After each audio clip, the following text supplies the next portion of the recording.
ready for true happiness, for deep fulfillment, for feeling alive, on purpose, and in control of your life again? It's time to be the bold, brilliant, beautiful woman you were born to be. Welcome to the PurposeGirl podcast. I'm women's happiness and life purpose expert Karen Rockkind, and I'm going to teach you how to live on purpose, feel alive, and be happy in every aspect of life. I'm going to get real about my life and interview women who are living on purpose so that you can finally live yours. Welcome to the show.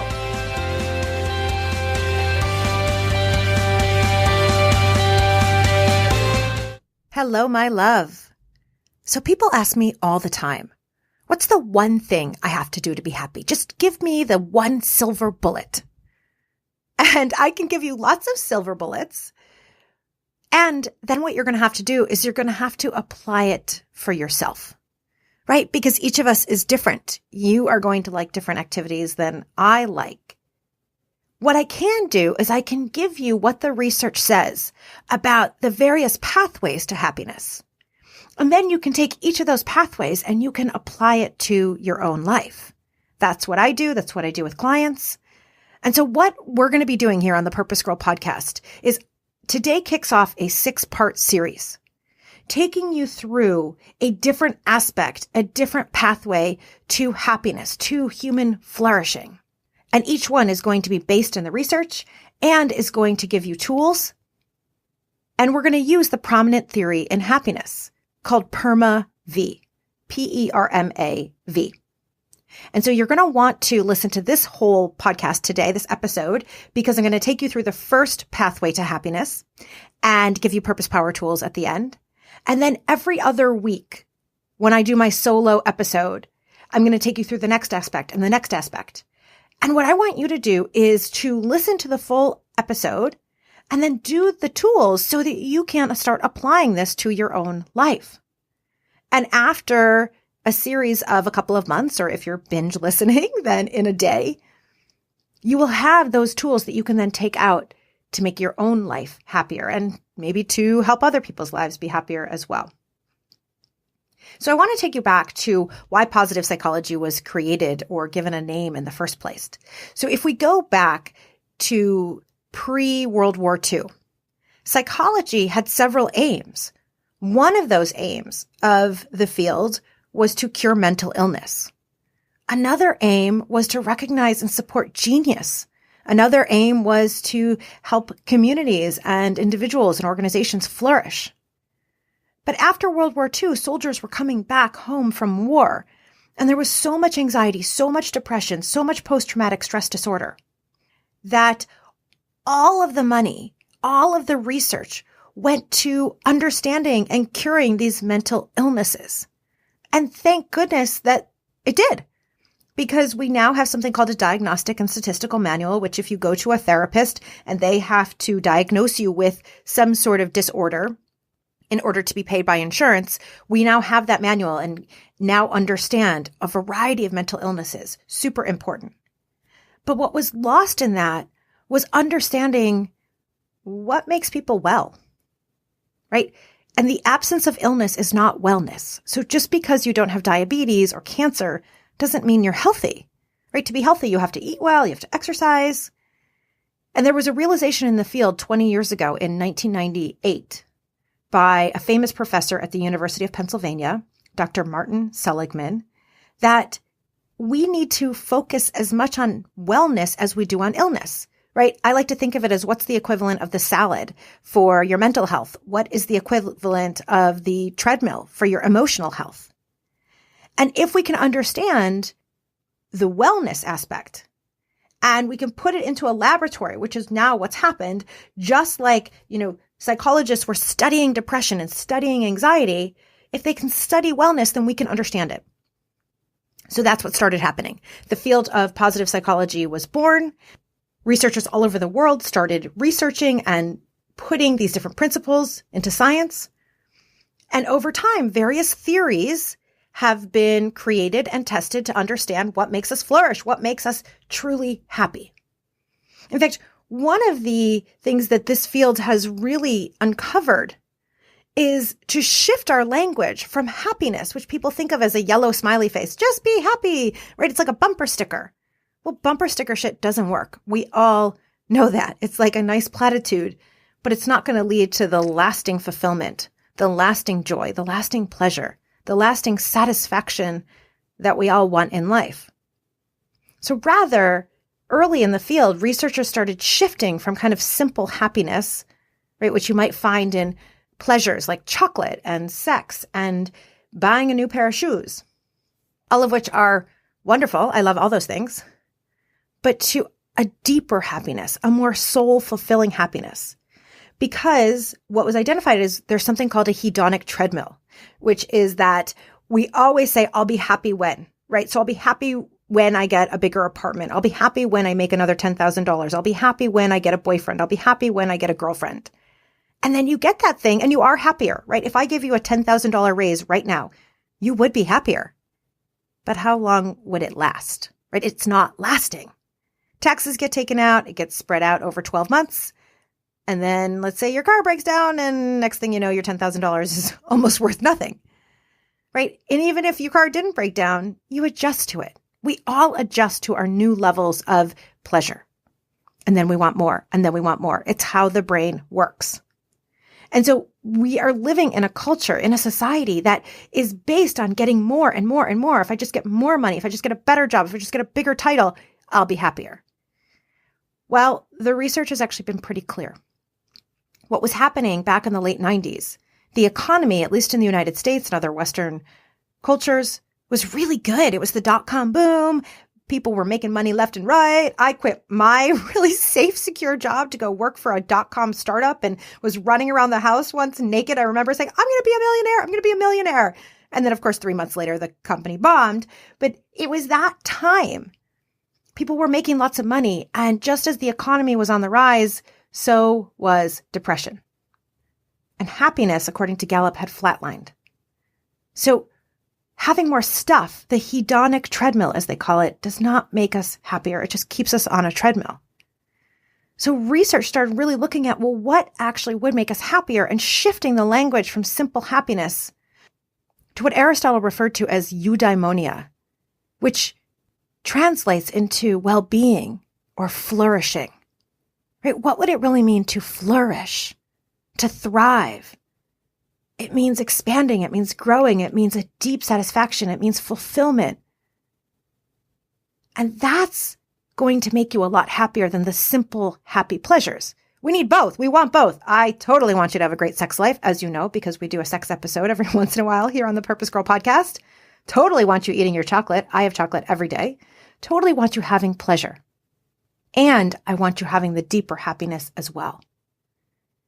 And so a more recent theory in flourishing, all based on the research, is what is called PERMA-V, PERMA-V. And these are 6 different aspects, 6 different components, or 6 different pathways to flourishing. That's all based in the research. So every other week, I'm going to present to you another one of these aspects for you to learn about and for you to incorporate into your own life. And here's what they stand for. P stands for positivity. So it's having more positive emotions than negative emotions, having a more positive mindset than a more negative mindset.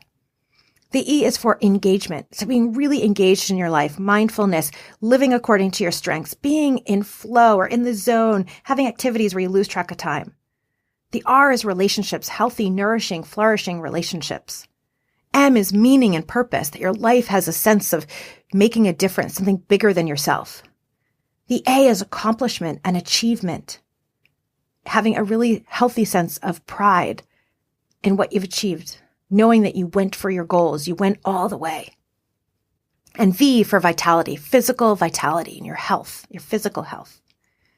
So today we're going to focus on the P, which is all about positivity. Now, positivity is a word that almost makes me a little bit sick, and I hesitate even saying it. I need a better word for it, but that is what the research calls it, so I'm going to use it as well. The reason it makes me a little sick is that people think it's just positive thinking, like that Stuart Smiley guy on Saturday Night Live, like, look in the mirror and just say these positive things to yourself. Or it's just positive thinking, Pollyanna, like never actually face the dark side, never actually face your own grief, never face your sadness, like smile all the time, yellow smiley faces.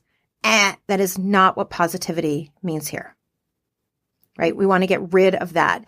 And listen, it's something I used to strive for. I was a really happy kid. I was such a happy kid. My family used to think I was really naive because I always saw the best in people. I always knew a rainbow's going to come after the rain. Like I only focused on what was good. I was kind of annoyingly happy as a child. And my sister used to even tell her friends in college that I farted rainbows and puppy dogs. And I guess that there was a period of time when I did, maybe before life really hit me, before my first love abused me and before I got divorced and before life hit. But we aren't talking about that kind of positivity because that's unhealthy. What positivity actually means here is having more positive emotions than negative emotions, having more gratitude than resentment, having more joy than grief and rage. What we know is that every single human, has something called negativity bias. It is part of who we are. And what that means is that our brain goes negative before it goes positive, that our brain wants to spend more time in negativity. I think I've told you this research study before, but there was a study where people walked into a research lab and around the room were signs, opportunity, threat, opportunity, threat, opportunity, threat. And then they walked out of the room and were asked which sign was there more of, more opportunities or more threats. And overall, the research participants thought that there were more threat signs, when in reality, it was in equal numbers. It's just that our brain is more geared to look for the threat because thousands of years ago, our ancestors back in the sub-Saharan African jungle where they lived and survived with saber-toothed tigers and dinosaurs, they had to constantly be on the lookout for threat. Constantly. Am I going to be eaten tonight? Does my family have enough food to make it through the harsh evening? To make it through the winter? Will we survive here? So we all have this negativity bias. So here's a great exercise for you. Sit down with a piece of paper or think in your own mind if you're driving. And I want you to think of as many emotion words as you can. Just as many emotion words for any kind of emotion. And then when you're done, maybe give yourself like a 2-minute time frame. When you're done, go ahead and add up how many of those are quote unquote positive emotions, feelings of joy and happiness, serenity, peace, and how many are quote unquote negative emotions like anger and stress and grief. If you're like most people, you will end up with more negative emotions than you will positive emotions. As an example, what we know from the dictionary, if you open a dictionary, there are more words for negative emotions than there are for positive. And this has been replicated. This is a research study that's been replicated all over. Our brain goes to the negative first. We have more words for that. And it makes sense from an evolutionary perspective. But just because it's normal doesn't mean it's healthy, right? It's like my dear friend Amelia Zhivatovskaya, who created the Certificate in Applied Positive Psychology program that I teach in. She says, it's like having an old brain in a new world. So it was helpful for our ancestors to have that threat, negativity bias all the time, but it's not so helpful now, right? And we know how that shows up. We all have the person in our life who constantly thinks that they're a victim, right? Maybe for you, it's your mom. Maybe for you, it's a friend from high school. Whoever it is, someone who's constantly seeing themselves as a victim, constantly in negativity. Or maybe it's someone at the office and you just you would do anything to not be cornered in the bathroom with this person or to not be cornered, right, in the lunchroom. Please don't ask me out to lunch. Because you just know it's going to be all negativity all the time. Take a moment and think about what the content of your own brain is.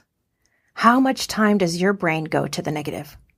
Where you're in the shower and you're only focused on that your butt is getting flabbier and you've got cellulite, or that your belly is big. Or you look in the mirror and you're only focused on the gray hairs. Right? Our brain spends a lot of time in negativity bias. So it's normal. It's just not healthy. It's not helpful.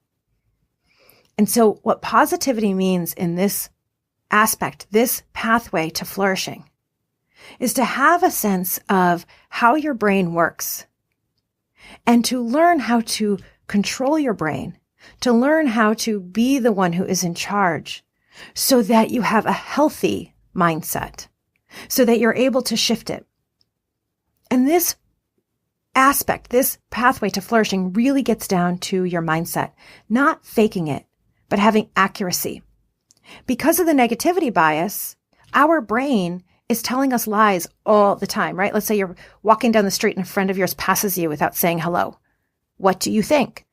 Well, most people, not all people, most people think, what did I do wrong? Are they mad at me? Or blame the other person. What a bitch. Can't believe it. As opposed to accurate thinking, which is we don't know what was going on with her. She may have just gotten the news that her mother was ill. She may be in her own mind, probably is, with a lot of negativity. So what we want to do here is we want to have a sense of accurate thinking, not fake, but accurate, because the fact is that your brain is mostly telling us lies all day long. It's a survival mechanism. So part of understanding this pathway to flourishing is understanding how your brain works. That kind of the oldest part of our brain, the part that is connected to the brain stem, is often called a reptilian brain because reptiles have it too. It's the part of your brain that is responsible for survival. So it's constantly on the lookout for threat. And it's actually the smallest part of the human brain. But because it is connected to your brainstem and your nervous system, your central nervous system, it's what puts you on high alert and threat negativity all the time. And so what we want to do is we want to learn how to exercise our prefrontal cortex, which is the larger part of your brain, the human brain, that can have more accurate thinking.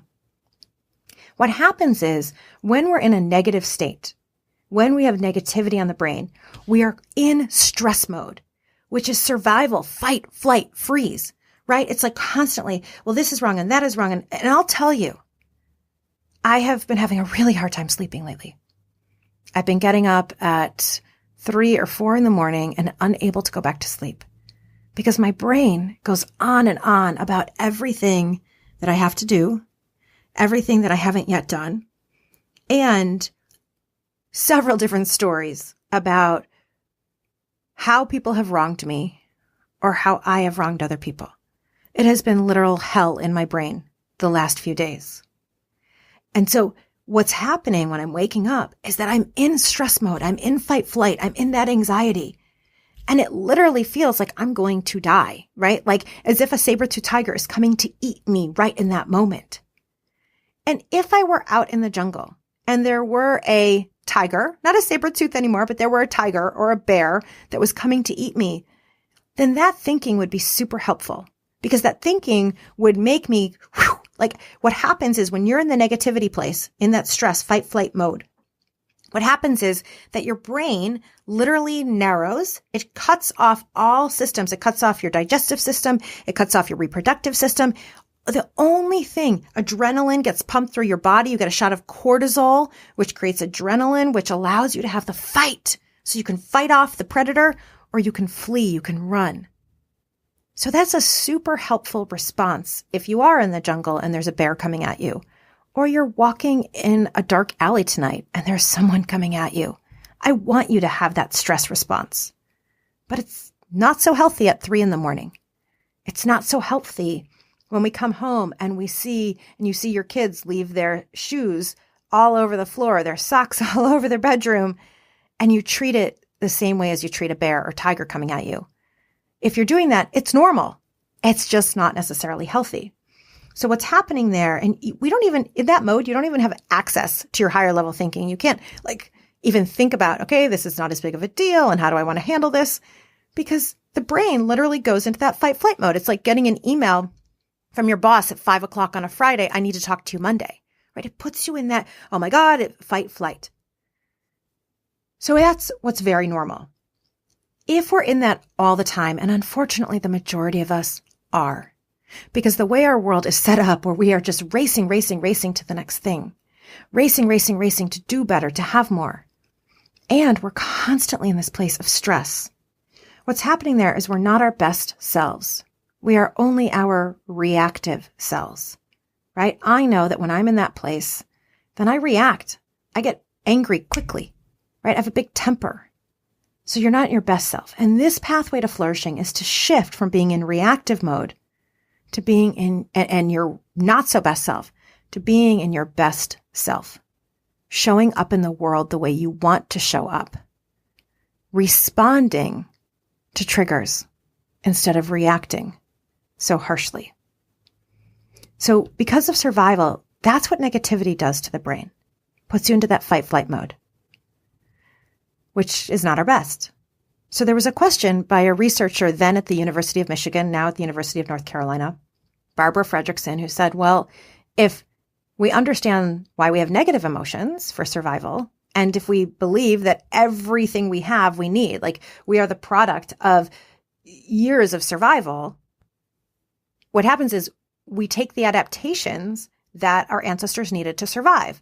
So whatever you have, you needed to survive, right? Every aspect of being human. So she said, then what's the evolutionary purpose? What's the point of positive emotions? Why do we have joy? Why do we have serenity? Why do we have peace? Like, what is the purpose? And in doing years of research, what she found is that positivity played a role in survival because positivity helped us to build relationships. Positivity helped us to expand our brains, helped us to think more broadly, helped us to be more creative and better problem solvers. So if it was just me in the jungle, who's going to win, you or me, right? Then it's like survival of the fittest. But when we were against saber-tooth tigers and against dinosaurs, it became a group, us versus them. And so we needed to bond. We also, the way that we deliver babies, we needed the whole tribe to raise our baby and to care for our baby. We needed other people to survive. Research shows that when you are induced with positivity, like in a research lab, you might watch puppies play, or you might watch a funny little video, or they might give you a gift because that induces positivity, or you might do a loving kindness meditation. And then you go into a brain scan. What that shows is that when you are in a positive state, your prefrontal cortex, the human part of your brain, the part of your brain that can say, okay, those socks aren't such a big deal. It's not going to kill us. Or can say, you know what? My boss probably just wants to talk about the budget on Monday. The part of your brain that can say about your friend passing you on the street, you know what? I know her mom is ill. I'm going to give her a break. So your human brain on positive emotions lights up in a brain scan. So what this means is that we need to get control. A huge pathway to happiness, to flourishing, is to understand how your brain works and get control of the negativity and induce and create more positivity in your life. Because what the research shows is that when you are in a positive state, your brain literally broadens its perspective and builds resources, builds financial resources, builds creative resources, builds personal relationships. It builds resources for the future. A major way then is to ensure that every day you are experiencing more positivity than negativity. Because of negativity bias, what the research has found is that you can be having an amazing day. It can be so awesome.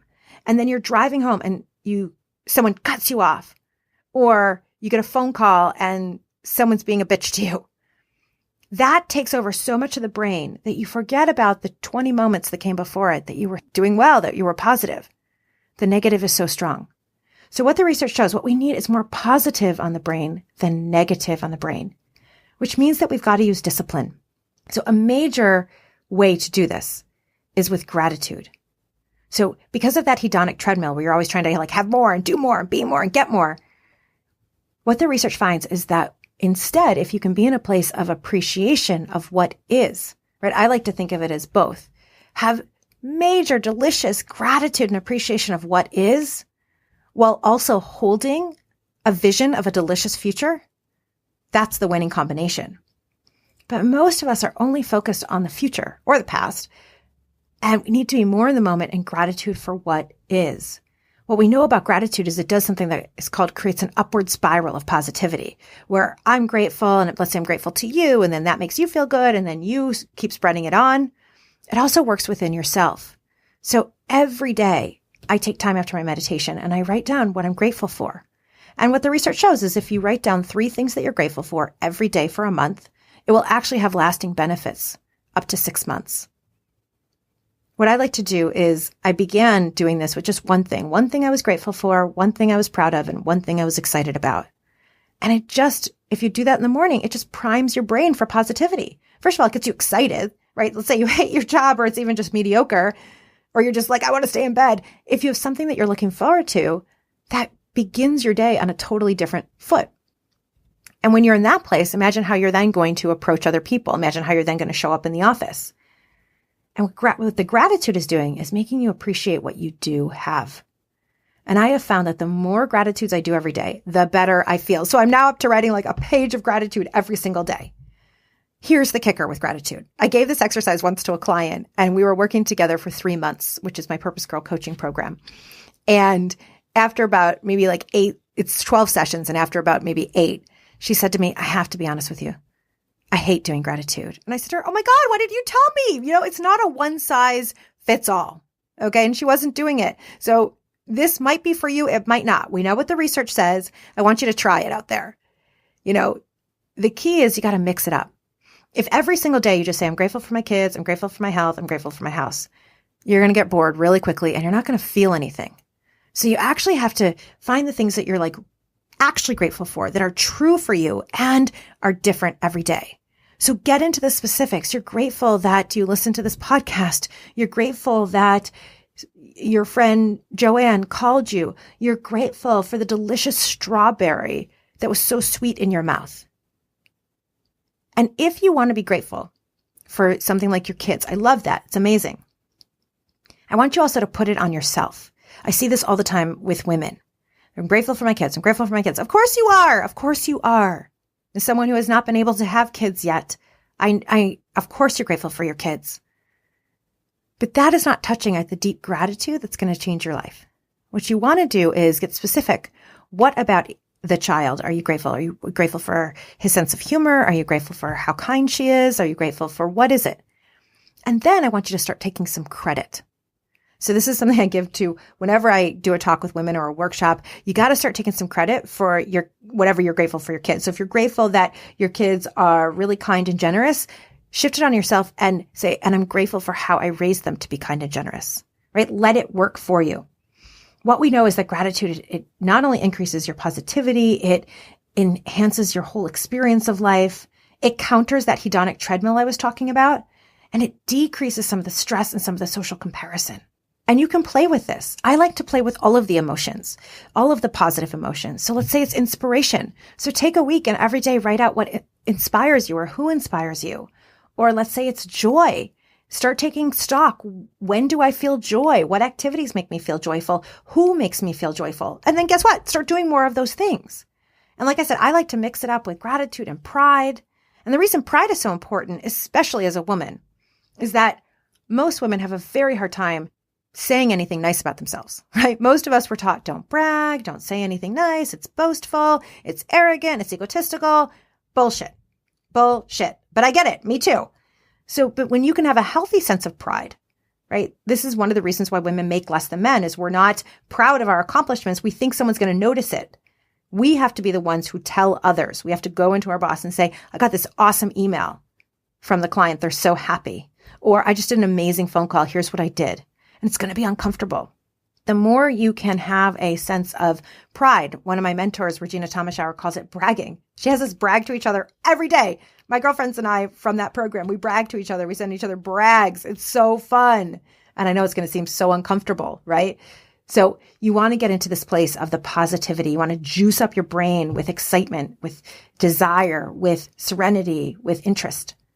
At the back of Barb Fredrickson's book, Positivity, which is a great book, she has an exercise called a positivity portfolio. And it's you choose one of these emotions for a week and you get everything together like into a folder, or you could do it on Pinterest, or you could do a physical like envelope or a physical box of everything that reminds you of inspiration, everything that inspires you, different quotes, different songs. And then you spend some time every day and you look at it. And just do that for a week and you'll be amazed at how you begin to shift your overall sense of well-being, your overall flourishing. What we know from the research is that because of negativity bias, about two-thirds of people are more pessimistic than optimistic, right? We all know those people and we have all been that person before. Most of us have, right?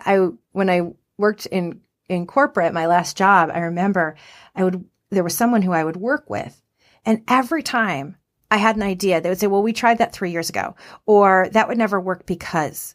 It was like I just wanted to put my head between my legs and just never come up with an idea again. There was always pessimism. And then I started looking around and I noticed how many people were doing this. It's so natural for us to just be pessimistic. Now, realistic is great. It's, but who's to say that it's more realistic to be pessimistic, to be negative, than it is to be optimistic? I'm not telling you to be pie in the sky and right. And so what we know from the research is that a pessimistic mindset or pessimistic thinking style is when you see adversity as permanent. It's always going to be this way. Pervasive, it's going to ruin my life, and personal. I did something. I'm so awful. And I was working with a client who lost her job.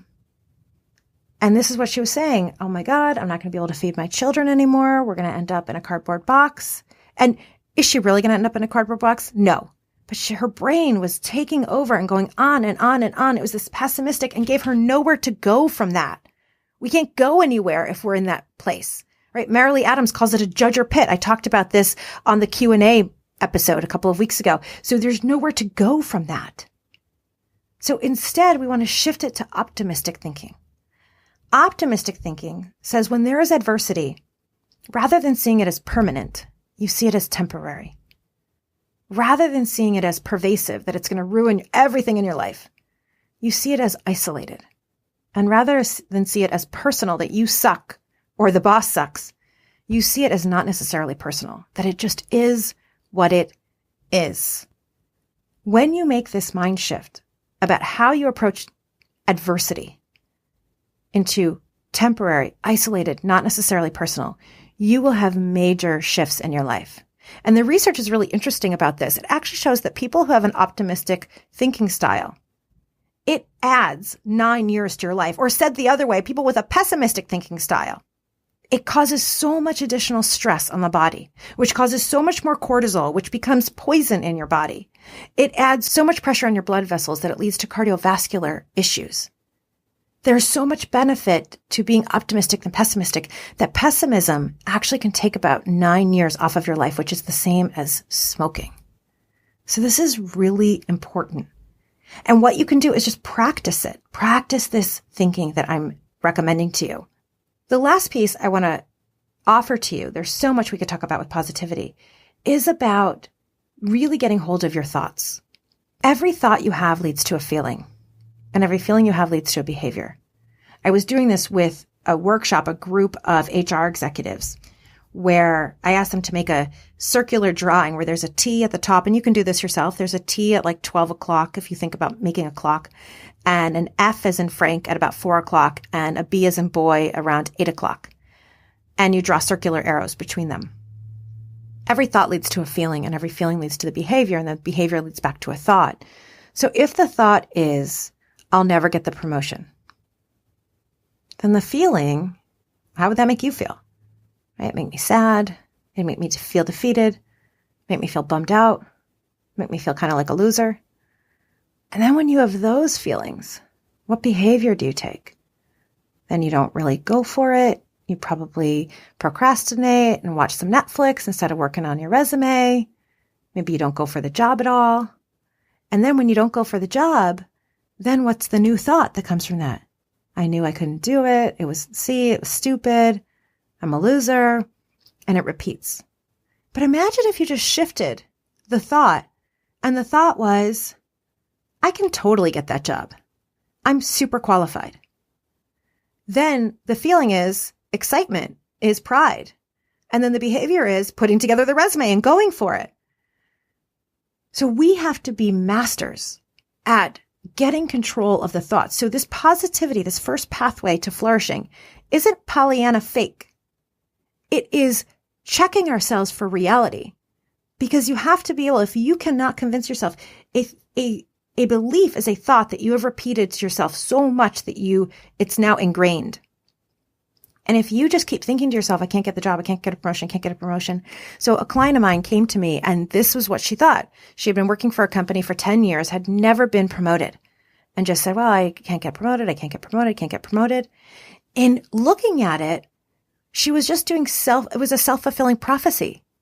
Therefore, she wasn't talking to anyone about getting a promotion.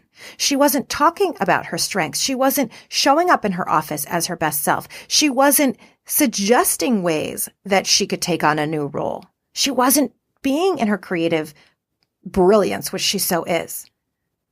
But if you have the thought and you change your thought to what is possible about who you are and the way you do that, right? If you're like, well, I don't believe that I'm capable. So now that's a new thought. So the other tool we want to look for here is we want to be able to question our thoughts. You want to be able to say, is that true? How do I know it's true? This is work from Byron Katie that I just love. Is it true that I'm not capable? How can I know it's true? I did this with a client who thought that she was going to lose her job. And I said, is it true? How can you absolutely know it's true? And she said, well, it's true because they're meeting. I see all these people meeting without me. Can you absolutely know it's true? No. And I said, well, how is it impacting you knowing that you have this thought? Well, it's making me have a nervous breakdown and feel like a loser and think I'm going to, lose everything I have. So we want to be able to question our thoughts. So then I ask this question, which I love. What else is true? And when I asked her, well, what else is true? Like, okay, what is the truth? What evidence? I love finding evidence. What evidence do you have that you're losing your job? And what evidence do you have that you're not? Turns out she had gotten a big fat raise just the week before. Okay, you do not get a big fat raise and then get fired. That does not typically happen, okay? Unless something like major happens in between, you're found out for sexual abuse or something. Like typically you get a raise, they're keeping you on. So when we found evidence, she had to laugh at her pessimistic thinking style. She had to laugh at how her brain was doing that, at the negativity bias. And so what we want to do is we want to just look for accuracy. Ask yourself, what else? Is this true? How can I absolutely know it's true? How does it feel when you have that negative thought? And what else is true? And then when you come up with what else is true, because you have thought the negative thought so many times to yourself that it now is like an ingrained neural pathway. We have like 600 billion neurons in our brain. And the way everything works is that your neurons are constantly firing together in order to make your hands move, in order to make your ears listen, in order to have you make that ravioli, in order for you to do anything. And the more you do something, it creates like a well-worn neural pathway. You can think of it as like the first time you go out into, some people like going out into the woods and hiking on an uncharted path, right? They make their own path.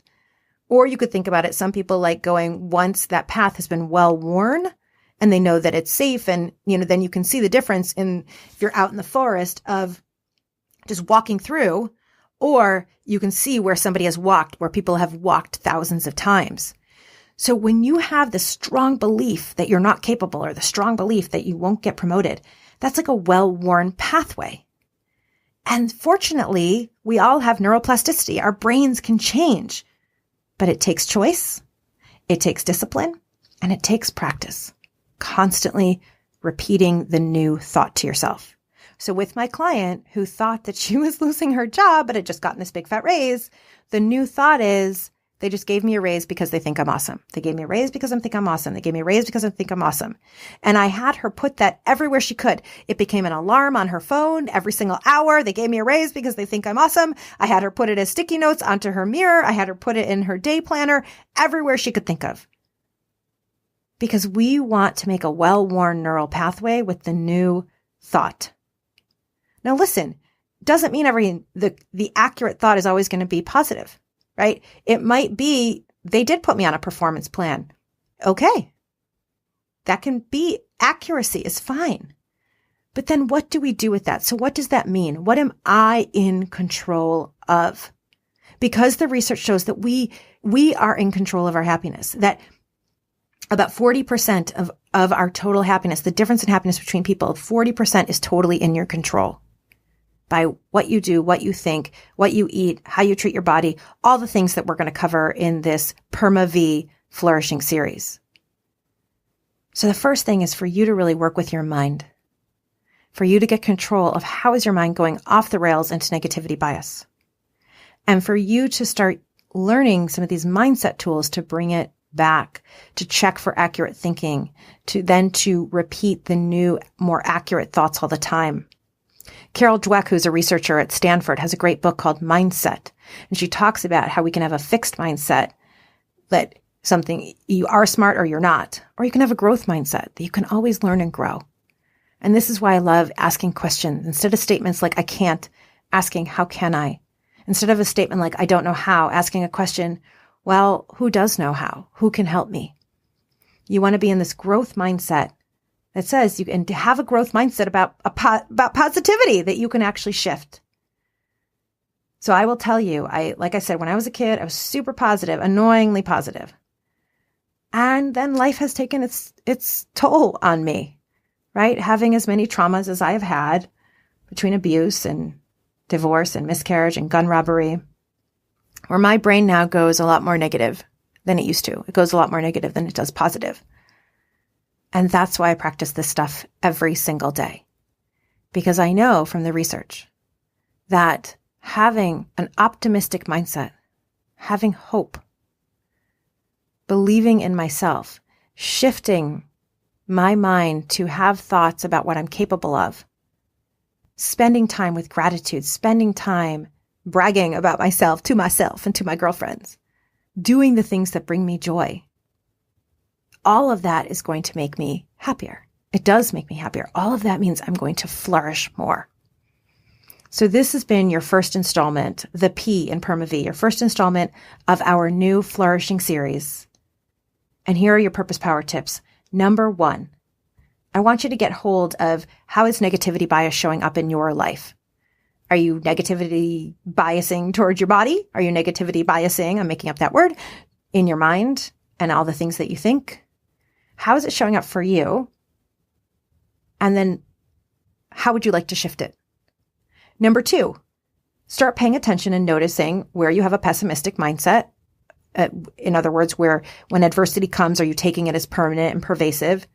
And make a chart. I love on the left side, you would write the permanent, pervasive personal thought when adversity strikes. On the right side, you would write the optimistic thinking style thought, which is how it's temporary, right? So you can do this with a job loss of a boyfriend. You can do it with any sort of adversity. Friend doesn't call you back. What would pessimistic thinking say? What would optimistic thinking say? And then start to train your brain in thinking in the positive.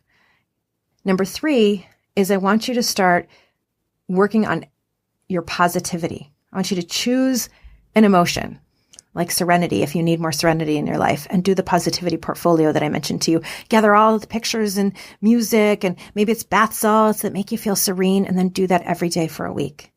Or maybe you want to do it with laughter and joy. All the people that bring you laughter, all the people that bring you joy, and do that for a week and watch what happens. And I'll give you a 4th purpose power tip. I've said it a couple times, but you want to start every morning with what you're grateful for, what you're proud of, and what you're excited about. It will shift you, and it's a major pathway to flourishing. So I hope that you've enjoyed this first installment of our Flourishing series. I love, love, love talking to you about all this stuff, as you can tell. If you want more, the Certificate in Positive Psychology program is starting. You want to find that at getcertifiedinpp.com. Of course, if you want more from me, sign up for my newsletter, get your free Living on Purpose guide at PurposeGirl.com.